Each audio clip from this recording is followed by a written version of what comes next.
Hello, this is Dr. Danny Lee Harris, bringing to you another episode of In Spite of. Tonight, I want to talk about forgiveness, the importance of forgiveness, and why it is vital to us living a fulfilled and happy and prosperous life. Let me say, forgiveness is not for the person who did the wrong. Forgiveness is for the person who was wrong.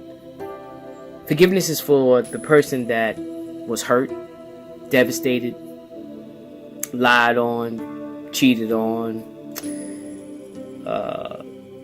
dumped, dropped like a bad habit, left, abandoned, abused. Forgiveness is for that parent that lost a child because someone decided to take their child's life. Forgiveness is also for ourselves, being able to forgive ourselves for wrong that we've done to ourselves as well as to others. Forgiveness is associated and can be associated with another word that starts with F, freedom.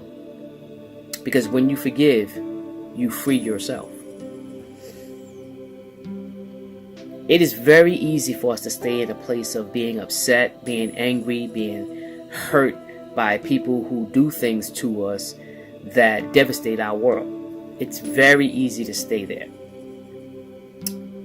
The problem with staying there is we have created baggage that we will develop for the rest of our lives and carry from one type of relationship to another type of relationship over and over again, repeating a cycle, a vicious cycle of pain, hurt, mistrust, not having the ability to trust, not having the ability to love with the agape type of love or the unconditional type of love, because in the back of your mind, the person that wronged you and what they did to you is always replaying itself. Forgiveness allows you to be free to be who you are, authentically are, without limitations or putting limitations on other people that come in your life that's not the person that hurt you.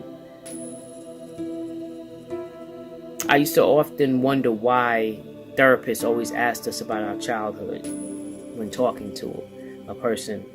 What is it about the childhood? Our habits form as children, and as we get older, we carry those habits over into our adulthood. So the first time you was hurt by somebody, you carry that over until you got hurt again, and then when it became not hurt from family members but hurt from a relationship, then it's like a building block, and that stuff kind of compacts itself, and before you know it, you have a whole lot of baggage of hurt and pain, and a lot of things as an adult that you have to unleash or unpack in order to be whole again, in order to be loving and free like a child coming to the world. And when children grow up, they're so loving and caring and trusting, and so it's almost like when we don't forgive, we stop ourselves from going back to that childlike state. And that childlike state emotionally is the best place for us to be, where we're free of fear, we're free of what people or the baggage and all the stuff that people have done to us. It allows you to live your life in a way where you don't carry one situation over to another situation. You just let it go. How do you know you're forgiven? You know you are forgiven when you can talk about a situation, discuss a situation, write about a situation, or even go back to a person that hurt you, and there's no raw or active emotion there. Now, when things happen to us, you can't forget. You shouldn't forget. But to forgive has nothing to do with remembering.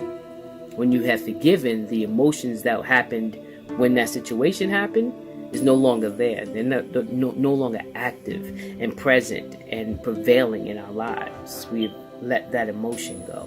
So that's when you know you have forgiven. When you don't forgive, it causes undue stress on your mind, your emotional state, as well as the physical state. because I think we all can agree that stress can cause sickness. Stress can cause us a lot of pain and heartache, and honestly, stress can kill in the long run. So, to forgive is to allow yourself freedom. So forgive that person that wronged you. Forgive that parent that hurt you. Forgive that person that abandoned you. And then you have deeper forgiveness, where it may take a little bit longer, or a different mindset, or perception that may take a little while to get to, because a person took a piece of you away by physically doing something to you, whether it's physical abuse, sexual abuse, even emotional abuse, financial abuse. There's so many different levels of that we may have to forgive people for in our lives.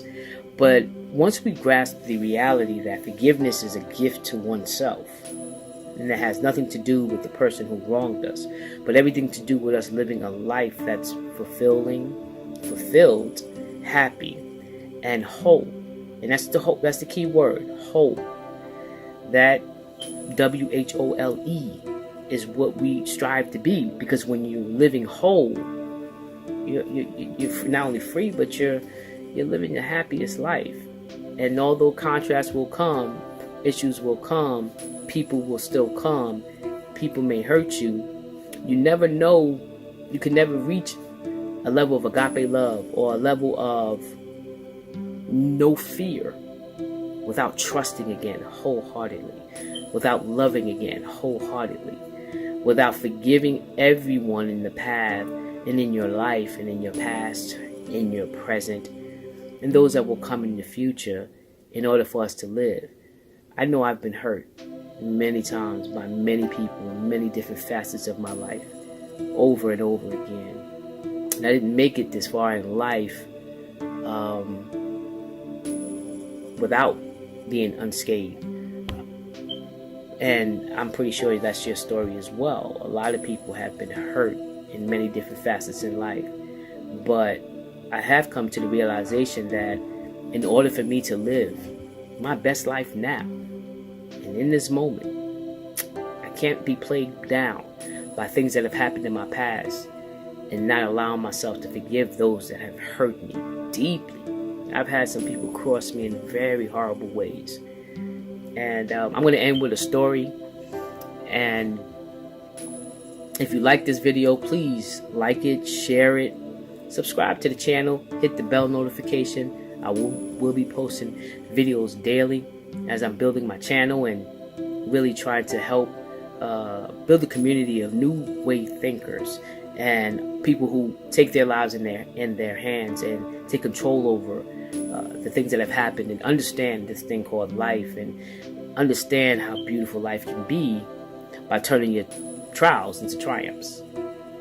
So the story I wanted to say was I was 8 years old, and my father and my mom had some issues. I was a child, so I didn't know at the time the details of the issues. But in a nutshell, my father was very upset that my mom had said to him enough.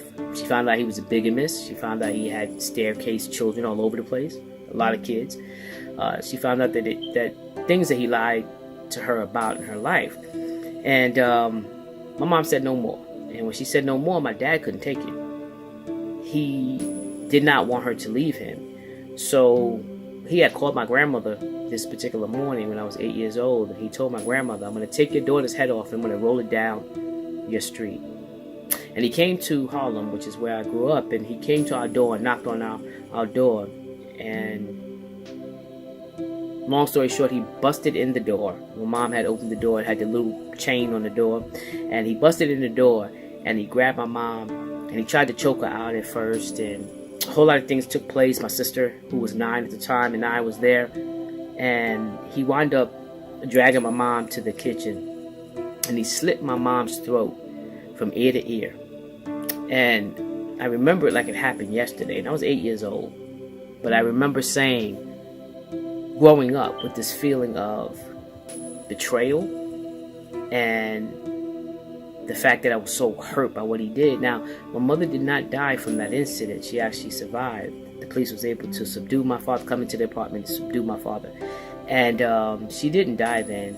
And this is when I was 8. My mother actually passed away when I was 17. But from 8 to 17, unbeknownst to me, and my sister says the same thing, but my mom had a scar on her neck. And when she passed when I was 17, I was one of the first people to walk into the funeral home to view the body. And I remember standing at the casket, and I looked down at her, and the way they had her body, I could see the scar on her neck. And I had never seen that scar from the time of the incident until the time she died. From 8 to 17, I never saw that scar. And I remember somebody touched my shoulder, and I looked behind me, and it was my father. And he had came to the funeral, and I remember going like this, like, get off me. And I didn't say anything. I just shrugged my shoulders because he had looked, and then he looked down, and he saw it, and he walked away. And then my sister came, and we got a chance to kind of talk about this situation later.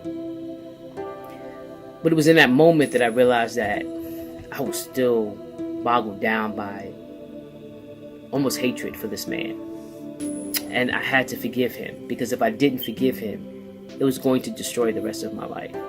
And I did. I did. I changed my perspective. I actually tried to talk to him about it. He did not want to discuss it. So in that moment, it was up to me to either forgive him and let it go without any kind of explanation for what happened or why he did what he did. But I remember asking him, why did he do it? And he says, I don't want to talk about it. And we never discussed it. And he died a few years later. And I never got an answer from him. But before he died, I was able to forgive him because I had to, for me.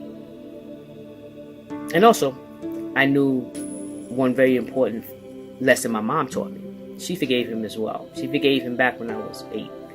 And she never kept us away from our father. She never told us to hate him. Never said a bad word about this man who tried to take her life. She never once said a bad word about this man. The only thing she said was, when you grow up and you become older, you will understand. You will develop your own relationship with him, and you will understand him. And that's exactly what happened. And I was able as an adult to confront my father about things and talk to him about it. But more than anything, that was the person in my life growing up that I had to learn to forgive the most. And I did, because it was such a freedom. It was such a weight lifted off my shoulders. So try it. There's somebody in your life that you need to forgive. Change your perspective on the situation. Understand that the contrast was part of your life story, and it needed to happen. They were just a vessel. They were just a tool. Forgive them for you. Give yourself that gift of living an authentic and free life. And on that note, I'm going to see you guys on the next video. I hope this helped somebody, and I hope more than anything in the world, I hope it freed somebody. Remember, forgiveness equals freedom, and it's for you.